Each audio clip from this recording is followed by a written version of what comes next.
కృష్ణ భగవానుడు ఉపదేశం చేశాడు, ఇక్కడ అగస్త్య మహర్షి ఉపదేశం చేస్తున్నారు. గమ్మత్ ఏమిటంటే రాముడికి అనేకమైన అస్త్రములను ఉపదేశం చేసిన వాళ్ళు ఉన్నారు. బ్రహ్మాస్త్రము, యామ్యాస్త్రము, ఐంద్రాస్త్రము, వారుణాస్త్రము, తర్వాత పాశుపతాస్త్రము, ఇవన్నీ ఉపదేశం చేశారు. ఇవాల్టి రోజున మనం ధనుర్వేదంలో ఉన్న అస్త్రాలని ఉపదేశం పొందడానికి వీలు కుదరదు. కానీ మీకు రామాయణంలో ఎక్కడా ఏ దేవతని ఉద్దేశించి కూడా 24,000 శ్లోకాలలో ప్రత్యక్షంగా ఒక దేవతా స్తోత్రములనేటివి కనపడవు. ఒక్క ఆదిత్య హృదయ స్తోత్రాన్ని ఒక్కదానే మహర్షి కటాక్షించారు. అది కూడా ఎంతసేపు ఎలా కటాక్షించారో తెలుసా అండి? ఆదిత్య హృదయానికి ఒక రహస్యం ఉంది. మీరు బ్రహ్మాస్త్రం పొందలేరు, ఐంద్రాస్త్రాన్ని పొందలేరు, యామ్యాస్త్రాన్ని పొందలేరు, వాయవ్యాస్త్రాన్ని పొందలేరు. అందుకే అక్షర రూపమైన అస్త్రాన్ని ఎంతకాలమునకు మీరు పొందేటట్టుగా మహర్షి జాతికి చేసిన కృప ఆదిత్య హృదయం. ఆదిత్య హృదయం మీ అమ్ముల పొదిలో ఉంటే రాముడి దగ్గర ఎన్ని అస్త్రాలు ఉన్నాయో అన్ని అస్త్రాలు మీరు చేతిలో పట్టేసుకున్నట్టే. అంత శక్తివంతం ఆదిత్య హృదయం. అందుకే మహర్షి దాన్ని ఉపదేశం చేస్తూ 31 శ్లోకాలు మాత్రమే చెప్పారు. 31 శ్లోకాల్లో అవి ప్రారంభం చెయ్యడం కూడా తతో యుద్ధ పరిశ్రాంతం అంటూ మొదలవుతుంది. తత్వతో మొదలైన కాండ సుందరకాండ. తతో రావణ నీతాయా సీతాయా శత్రుకర్షణ అని మొదలైంది. తత్వతో మొదలై తత్వతో పూర్తయింది సుందరకాండ.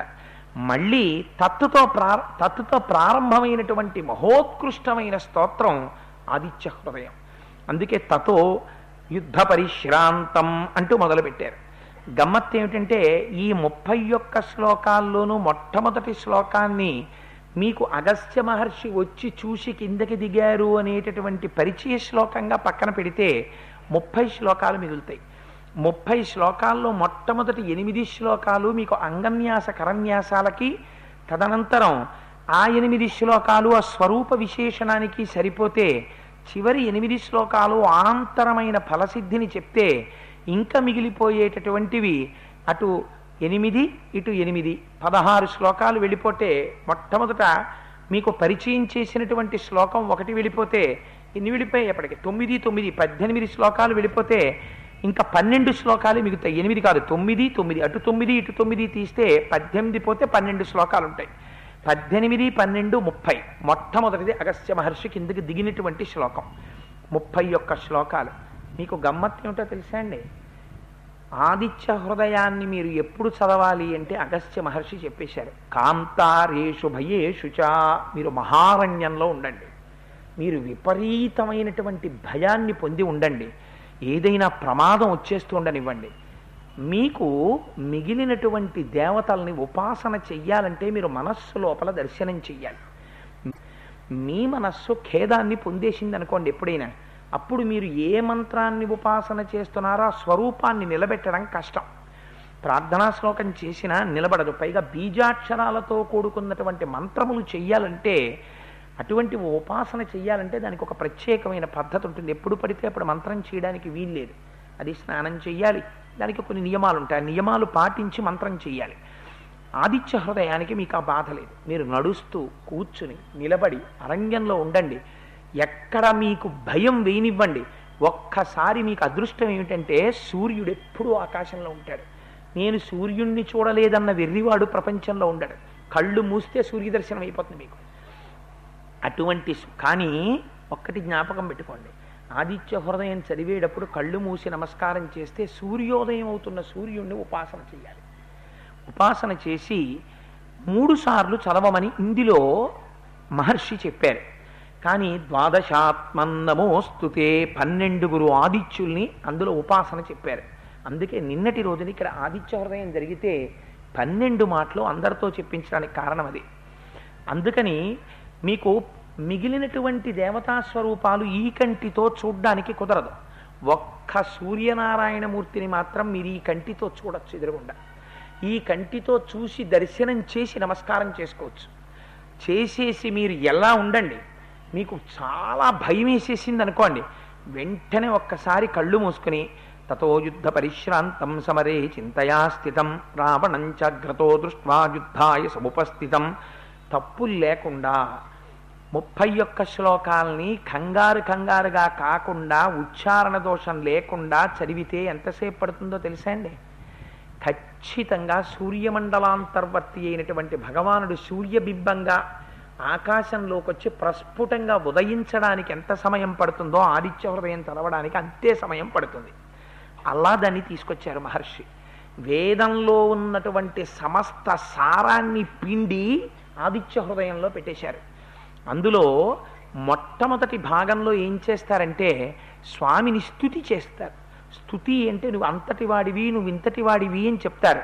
రశ్మిమంతం సముద్యంతం దేవాసుర నమస్కృతం పూజయస్వ వివస్వంతం భాస్కరం భువనేశ్వరం సర్వదేవాత్మకోహేష తేజస్వీ రశ్మిభావన ఏష దేవాసురగణాన్ లోకాన్ పాతి గభస్తిభిః ఏష బ్రహ్మా చ విష్ణుశ్చ శివ స్కంధ ప్రజాపతి అని చెప్తారు. తర్వాత ఏం చేస్తారంటే మీకు తెలిసి కానీ తెలియక కానీ ఆదిత్య హృదయం చదివేటప్పుడు నుతి వెళ్ళిపోతుంది అందులో.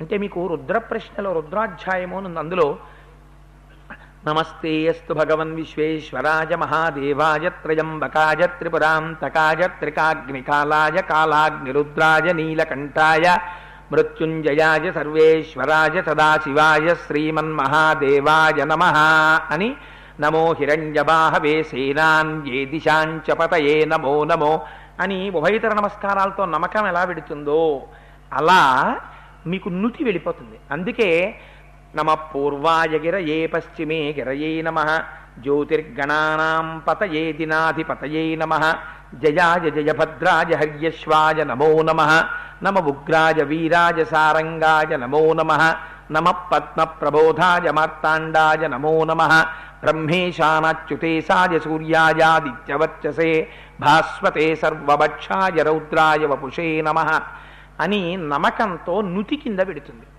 అలా నుతి కింద వెళ్ళడంలో ఏమవుతుందంటే మీకు తెలియకుండానే దాని శబ్దశక్తి చేత దాన్ని పలికేటట్టు పలకడం మీరు అలవాటు చేసుకున్నారనుకోండి, మీ లోపల నుంచి ఒక ఉత్సాహం పుడుతుంది. అది గురుముఖత ఉపదేశాన్ని కూడా పొందారనుకోండి మూలమంత్రంతో, ఇంకా దాని శక్తి కవచం కట్టేసుకున్నట్టే. అందుకని మీరు కళ్ళు మూసుకుని సూర్యభగవానుడి యొక్క ఉదయం జరుగుతూ ఉంటే దాని ఎదురుగుండా కూర్చునో లేకపోతే పూజామందిరంలో కూర్చుని, అంటే అది ఉపాసనా రహస్యం, అది ఉపదేశంలో చెప్తారు.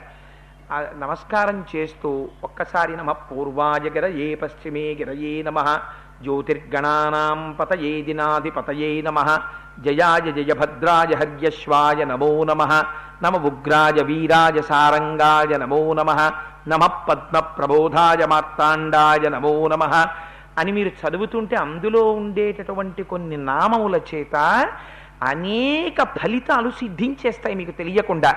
భాస్కర అని ఒక నామం వస్తుంది అందులో. ఆరోగ్యం భాస్కరాది చేత్, మీ శరీరారోగ్యం ఆ భాస్కరుడి చేతిలో ఉంటుంది. ఆ భాస్కర అన్నదాన్ని ఎక్కడ పెట్టాలో అక్కడ పెట్టేశారు. మహర్షి తీసుకెళ్ళి బిగించేశారు. మీరేం చెయ్యక్కర్లేదు. ఒక అస్త్రం మీద బ్రహ్మాస్త్రాన్ని అభిమంత్రించే ముందు బ్రహ్మాస్త్ర మంత్రాన్ని ఎలా పెడతారో అలా తీసుకొచ్చి కూర్చేశారు. కొన్ని మంత్రాలు కొందరు మాత్రమే చెయ్యాలి. ఆదిత్య హృదయానికి ఉన్న గొప్పతనం ఏమిటో తెలుసా అండి? అందరూ చదువుకోవచ్చు. అంత సాత్వికం చేసేశారు మహర్షి. దాన్ని చేసేసి ఈ జాతికి వాల్మీకి మహర్షి ఒక గొప్ప వరదానం చేసేశారు. అబ్బాయి మీకు ఏ కోరికలు ఉంటాయో నాకు తెలుసు, మీ అందరి కోరికలు సిద్ధించడానికి మీ అందరికీ ఒక అపురూపమైన బహుమతి ఇచ్చేస్తున్నాను. అందుకే అంత పరమపావనమైన ఆదిత్య హృదయం కాబట్టే నిన్న మహానుభావుడు గోపాలకృష్ణ గారు అంత శ్రమ తీసుకుని అంత కార్యక్రమం ఏర్పాటు చేసి అందరికీ తీర్థం అందాలి అని నిన్న అగ్నిహోత్రంలో హవిస్సులు ఇప్పించి ఆ తీర్థాన్ని అందరికీ అందించి పంపించారు. వారు కూడా పండితులు కూడా ఎంత బాగా చేశారంటే నిజంగా వారికి మనం ఏమిచ్చి రుణం తీర్చుకుంటాం. మనం తీర్థం తీసుకుంటూ ఉంటే, మనం ప్రసాదం తీసుకుంటూ ఉంటే నిజానికి పూర్ణాహుతి అయిపోయిన తర్వాత వాళ్ళు వెళ్ళిపోవచ్చు. వాళ్ళు ఏం చేశారో మీరు చూసారో, వాళ్ళు వెళ్ళలేదు. వేదం నడుస్తుంటే వేదము యొక్క పన్నాలు చదువుతుంటే ఆ శబ్దశక్తికి దేవతలందరూ నిలబడి ఉంటారు. వేదం అంత గొప్పది. వేదం చదవడం అంటే మాటలు కాదు, ఇది జన్మజన్మాంతర సుకృతం వేదం చదువుకోవడం. అందుకే కదా ఆ రోజున మహానుభావుడు ఆ రామకృష్ణ అవధానులు గారు వస్తే అంత పొంగిపోయాం. అందుచేత నిన్నటి రోజున వారు కూర్చుని ఆ వేదంలో పన్నాలు చదువుతూనే ఉన్నారు. మనందరం తీర్థప్రసాదాలు తీసుకుని వెళ్ళిపోయేటంత వరకు అందుకని ఆ ఆదిత్య హృదయం అంత శక్తివంతం. అంత శక్తివంతమైన ఆదిత్య హృదయంలో స్వామిని అనేక రూపాలతో కీర్తిస్తారు. ఈయనలో అన్ని స్వరూపాలు కలిసిపోయాయి అంటారు. అందుకే రశ్మిమంతం సముద్యంతం దేవాసుర నమస్కృతం పూజయస్వ వివస్వంతం భాస్కరం భువనేశ్వరం. ఆయన కిరణములు చొచ్చుకుని వెళ్ళనటువంటి ప్రదేశం ఉండదు. భాస్వరం ప్రకాశింపచేస్తాడు, చీకటిని పోగొడతాడు, అందరినీ మేల్కొలుపుతాడు.